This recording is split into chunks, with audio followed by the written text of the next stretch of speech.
Hello and thanks for joining us on Chicago Tonight. I'm Brandis Friedman. And I'm Paris Schutz. Here's what we're looking at. Once home to the Shriners Circus, then a high-end furniture store, it is now Chicago's first casino. What are the odds it'll mean big money for the city in tax revenue and tourism? A key city panel approves a $25 million settlement for two men wrongfully convicted of murder. We analyze the cost of wrongful convictions to Chicago taxpayers. The work of a Chicago-based photographer who's documented Cuba for decades, featured at a new center for photojournalism. And pull up a seat at the table for Black Restaurant Week. We share a rundown of what to expect and eat. And first today, some of our top stories. Fire departments around the region pause to reflect on the men and women killed 22 years ago today on 9/11.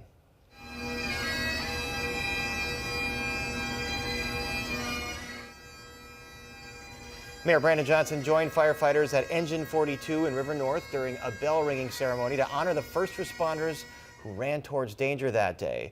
Firefighters and neighbors in Palatine also marked the occasion with a ceremony of their own.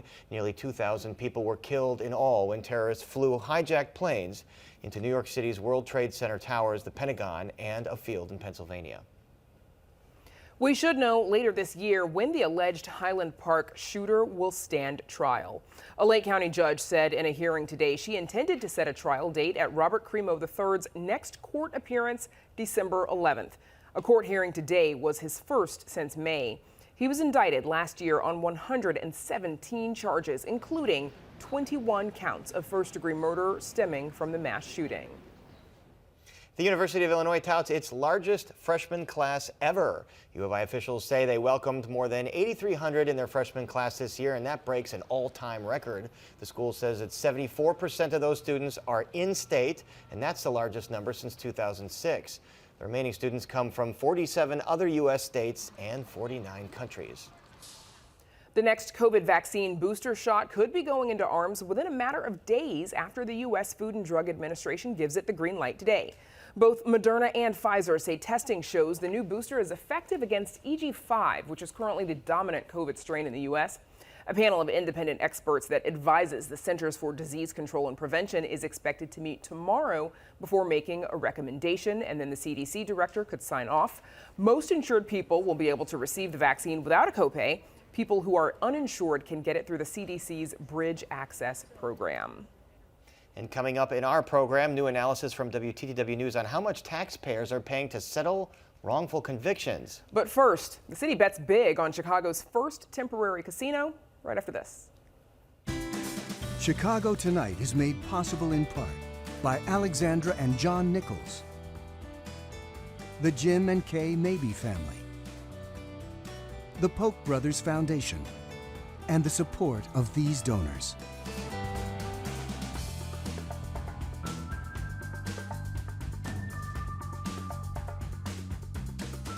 Place your bets. The city's first casino officially opened its doors on Saturday at 8 a.m.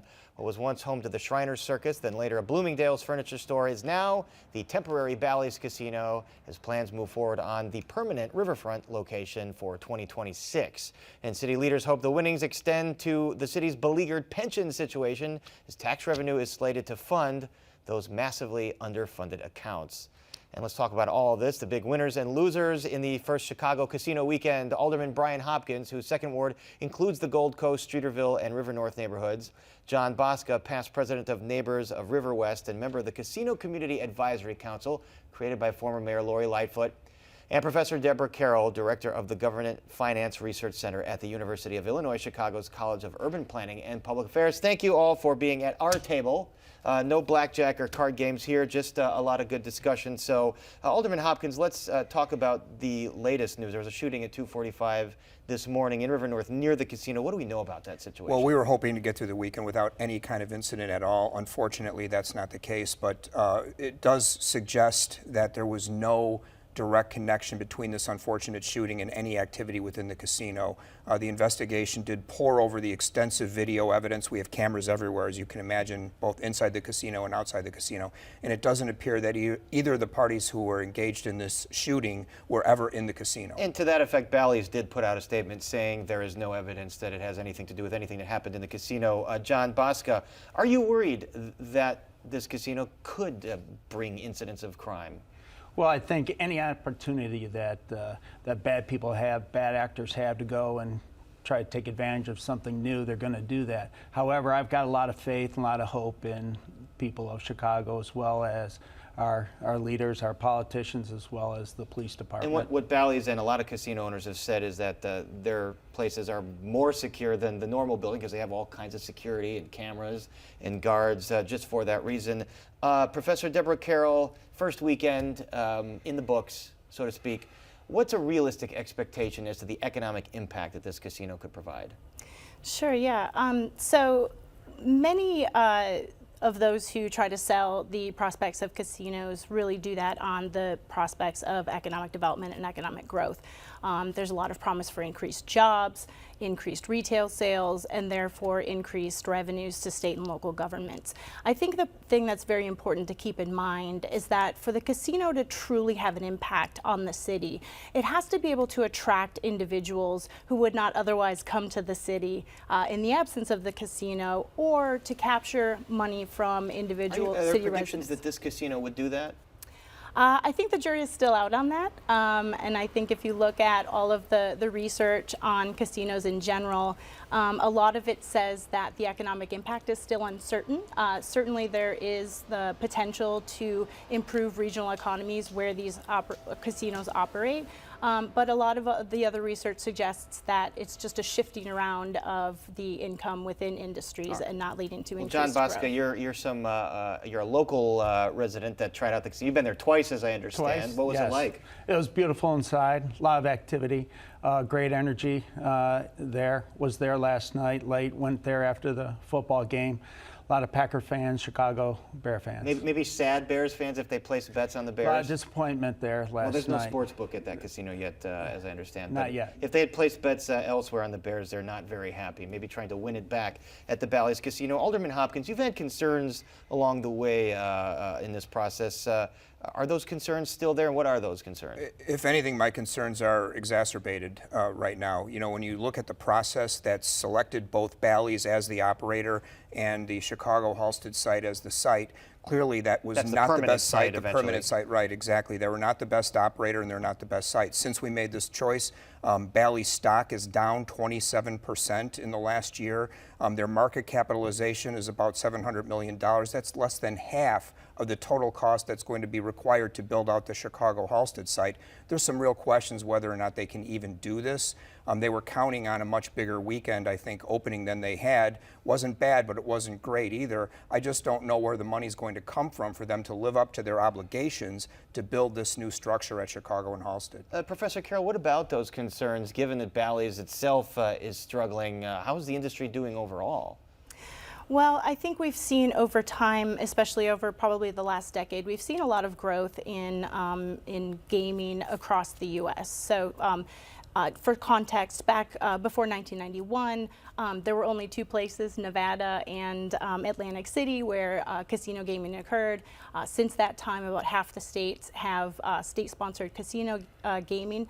And then the Supreme Court's decision in 2018 that essentially reversed the federal ban on sports betting has expanded that in 28 states as well. So we've seen a large expansion of it, but if we look at it in terms of how much revenue that's generating for state and local governments, it's actually a small portion of their overall revenues. And obviously, as we mentioned, the city is expecting a big chunk to go to their beleaguered pension funds, although we all know that it's going to take much more than casino revenue to shore some of those up. John Bosca, what about concerns about traffic? How was traffic the first few days? Last night around the temporary, it looked as if it was covered pretty well. OEMC, they were there, talked to a couple of guys that were working out there, and looked like they had it handled. What about you, Alderman? Are you worried about the traffic projections? Yeah, I was out there myself. I was talking to the traffic control aides, talking to the 18th District Patrol officers who were on site. It actually went pretty smooth, aside from the shooting that did happen in the overnight hours. But the OEMC department has got their traffic control piece in place. We just don't know if it's sustainable. You know, Bally's has only given us $2 million to cover the cost of security. We're going to spend that pretty quickly, and I don't know if we can sustain the level of presence we had both from the traffic traffic control aides and the patrol officers that were on the ground. It's very costly to have that presence out there on Wabash Avenue. So we mentioned the Medina Temple. It's a temporary site, the permanent site at the Tribune Freedom Center.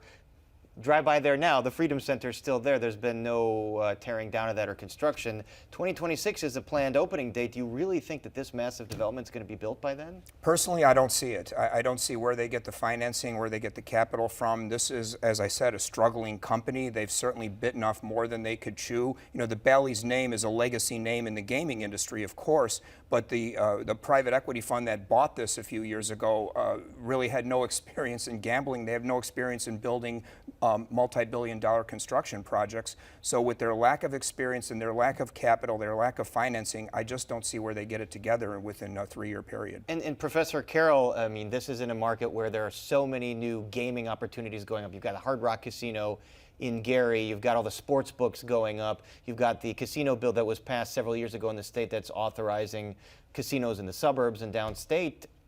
Are they going to cannibalize themselves here? Quite likely, yes.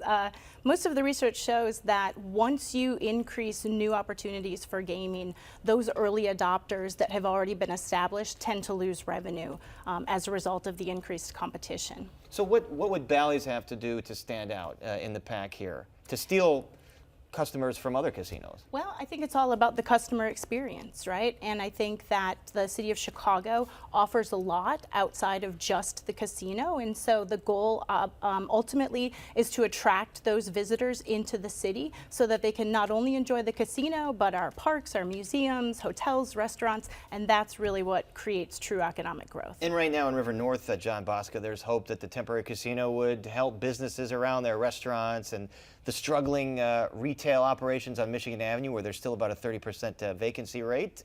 Any signs that that could happen? I think there's hope for that to happen. I think Bally's, as well as Michigan Avenue retailers, need to reach out and start working together. We need civic leadership on that, where people are getting together and working together. Alderman Hopkins, how do you turn customers at this casino into revenue for Michigan Avenue and restaurants and businesses? That's a great question. I don't know anyone's ever successfully met that challenge. Look at downtown Elgin, downtown Aurora, even Rockford, where Bally's other Illinois casino, the Paradise, they've always struggled to live up to the promise of a spillover effect where nearby entities like restaurants and other cultural attractions can benefit from the casino. Instead, what happens, as the professor alluded to, the casino tends to suck in all of the revenue and become the dominant force, leaving the others to struggle. Professor, is that usually what happens in the immediate surrounding economy? It can, but not necessarily. Again, you're trying to bring new gamers, new gamblers, people who would like to have this experience in addition to how they're already spending their money. But there is a risk that consumers will substitute the gaming activities for other activities like going out to dinner or going to movies. John Bosca, if this permanent location doesn't get built by 2026, would residents support extensions of this temporary site in your neighborhood? Well, I'm in River West. River North, the folks in River North are going to have to answer that. However, I will just add to the Michigan Avenue argument is that, and having those folks work together, especially going after the tourists, whether it be Midwest tourists or international tourists, that's new money coming into the city. We need to be able to attract that, and again, make that a very favorable experience. And so you've already been there twice. Can I ask you how you've done? Well, I only bet the first night, and I was there with some friends and people in the industry. I did just fine. I broke even. You broke even, okay. Last night I didn't play. I'm not much of a gambler. That's all you can hope for. Well, yeah. I think I get a sense of where you all might be betting on the success or relative failure of this casino, but we're going to keep talking about it down the road. Our thanks now to Alderman Brian Hopkins, John Bosca, and Professor Deborah Carroll. Thanks for being here. Thank you.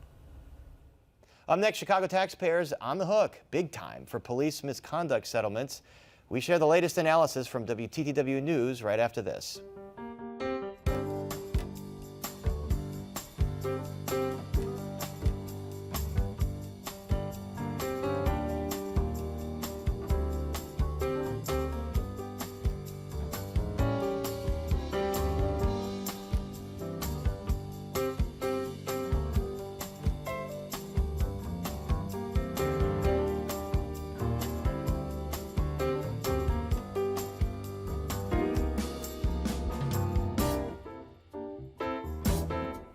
A WTTW News analysis found Chicago taxpayers paid $153 million since 2019 to resolve lawsuits brought by more than 36 people wrongfully convicted based on evidence gathered by Chicago police officers. And that toll is only set to grow as a key city panel endorses a recommendation to pay $25 million to two men who spent a combined 34 years in prison. WTTW News reporter Heather Sharon joins us now with more. Heather, as part of a series of reports on the cost of police misconduct, you took a look at the causes of the lawsuits that have cost taxpayers more than $313 million since January 2019. What did you find? Cases that involved wrongful convictions cost Chicago taxpayers 3 times as much as lawsuits that cited any other cause as identified by the Chicago Department of Law. That means that these cases account for nearly half of that $313 million that you mentioned since 2019. And this toll, as you said, is set to grow, and these cases, there is no end in sight. And you can see there's a very stark contrast, as you said, between reverse conviction and excessive force when you're looking at this graph on the screen. What can you tell us about the latest wrongful conviction case that the City Council is considering settling? Well, today the City Council's Finance Committee advanced a proposal or a recommendation from the city's lawyers to pay two men a combined $25 million. They spent 34 years in prison combined, charged and convicted of a crime they did not convict, the 1993 murder of a basketball standout, and they allege that their conviction was based on faulty evidence developed by Chicago police detectives. So how does this settlement compare to what Chicago taxpayers have paid to other people who spent decades in prison for crimes they didn't commit? It is one of the largest that the City Council has ever convicted, and really can only be compared to 2 jury verdicts that came in recent years, where a jury found that the wrongful convictions were the result of misconduct by Chicago police officers. This settlement is designed to prevent an even larger jury verdict that the city's lawyers today told the City Council was quite likely. So you also reported that the Chicago City Council will reconsider its decision to reject a recommendation from city lawyers to pay $2 million to the family of a man who was shot and killed by police officers in 2014 during a foot chase. What's the latest on that case? Finance Committee Chairman Alderman Pat Dowell delayed a vote on that reconsideration today, saying that the law department had more work to do before it was ready for that reconsideration at the City Council. So it is back perhaps in limbo, but we don't know why the City Council has decided to reconsider their vote in July to reject it on a 22-26 vote, something that's nearly unprecedented in City Council history. Yes, as you reported, very rare. Heather, we'll be keeping an eye on that one. I'm sure you will. I sure will. Heather Sharon, thanks so much. Thanks, Brandis. And you can read Heather's full story on our website. That's WTTW.com/news.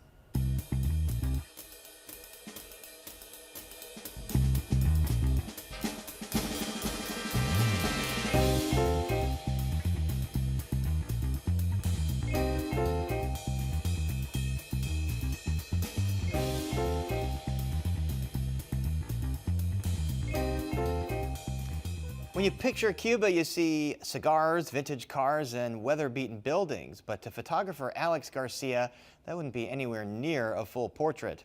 Chicago native Garcia has been traveling to and documenting Cuba for nearly 30 years, visiting family, leading photography tours, and working as a photojournalist. Now his work is being featured in a solo show at the recently opened Chicago Center for Photojournalism. Chicago Tonight's Nick Blumberg recently paid a visit. Here's another look. Alex Garcia first visited his family in Cuba in 1995. I was really propelled to go there for the first time to see them because it was right after the Balseros crisis, where people were basically jumping into the ocean. Thousands of Cubans on rafts and boats were fleeing to the United States. But despite being spurred by that crisis, and despite the fraught political history between the two countries, Garcia says he's pretty nonpartisan. I think the only time that people ever really hear about Cuba is maybe more in a political context. The more that we get to know each other as people, the more that we get to know each other as neighbors, I think that we'll have greater intersections of understanding and appreciation. After his first trip in 1995, Garcia returned as an exchange student and eventually worked as a photojournalist when the Chicago Tribune opened a Havana bureau. The pictures I was looking for might have had more of a news angle to them, and because of that, I kind of had them more in black and white to emphasize the content. And then over time, they're more colorful, they're more about people, and they're more appreciative of just the culture as a whole. Garcia's pictures allow the humanity of his subjects to shine, free of preconceived notions. The show has celebratory moments as big as a fireworks show and as small as the back of a car. And it doesn't shy away from the harsh conditions many Cubans face, like a once well-off mother and son with little left beyond one another. Photojournalism is at its best when it tells stories that allows people to understand complex issues in a way that they may not have understood. It requires a lot of guts, tenacity, and there's very little support for photojournalists today. Denise Keim is a longtime street photographer and educator. She opened the Chicago Center for Photojournalism earlier this year in an uptown storefront. It was really important for me to bring art and this back down to the street level, just like the bodega and the butcher and the beauticians and the coffee shops. In addition to exhibiting photographers' work, Keim's teaching street photography, the ethics of photojournalism, and hosting a lecture series. She's also planning an after-school series with local high schools. For Keim, the center is a way to make these important images last.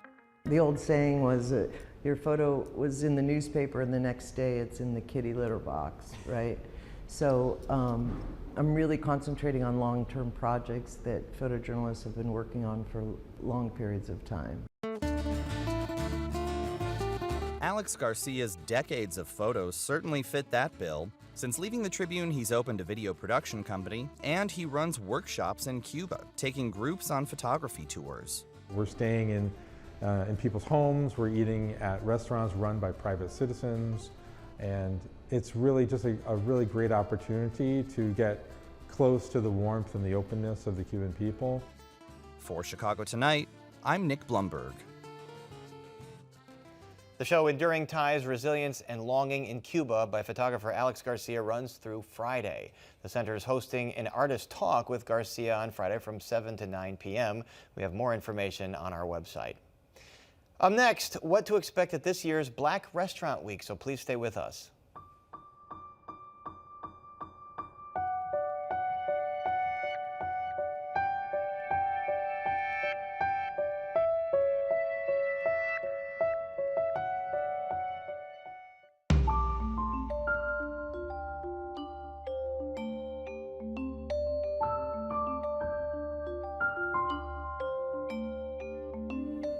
The National Black Restaurant Week campaign returns to Chicago with 2 full weeks of specials and events at 35 Black-owned eateries. The organizers say it is a delicious opportunity for everyone to discover new flavors and revisit favorites across the city. Give Us Black Restaurant Week is being hosted Sunday, September 10th through Sunday, September 24th. So it's 2 full weeks of specials throughout the Chicago area. And essentially, we are a brand awareness platform for Black-owned culinary businesses across the nation. We have a really great list of participating in Chicago this year. As we mentioned, it celebrates African, African-American, and Caribbean restaurants, and we do have all types included. Everything from 14 Parish, which is like a great Caribbean rum bar. We also have an Ethiopian restaurant participating this year. Frontier is doing some things. We're actually hosting a happy hour at Ina May on Tuesday, but everything from barbecue, vegan restaurants. I mean, that's the beauty of the campaign. I think, whatever your taste buds are, you can find a restaurant that's participating. This campaign is only as strong as the community support, as are local businesses. When you really think about what local businesses bring to the community, they hire first within the community. Usually when something goes down, they're the first to give back, through donating food, helping first responders. So, this is really our time of the year to kind of give back to them, just to let them know that we support them, that we're here for them. I know that a lot of businesses are still recovering, so to speak, from the pandemic. When you really look at inflation, a lot of them are still dealing with labor shortages. So this is really a great way to kind of pump some dollars into their budgets right before the start of the busy holiday season. As mentioned, Black Restaurant Week kicked off yesterday and runs through September 24th. You'll find more information on participating restaurants on our website. That's our show for this Monday night. Join us tomorrow night at 5:30 and 10. Illinois Secretary of State Alexi Janulius is set to testify at a Senate hearing on the growing number of book bans. And a landmark antitrust trial begins to determine if Google abused its online search engine dominance. Now, for all of us here at Chicago Tonight, I'm Brandis Friedman. And I'm Paris Schutz. Thanks for watching. Stay healthy and safe, and have a great evening.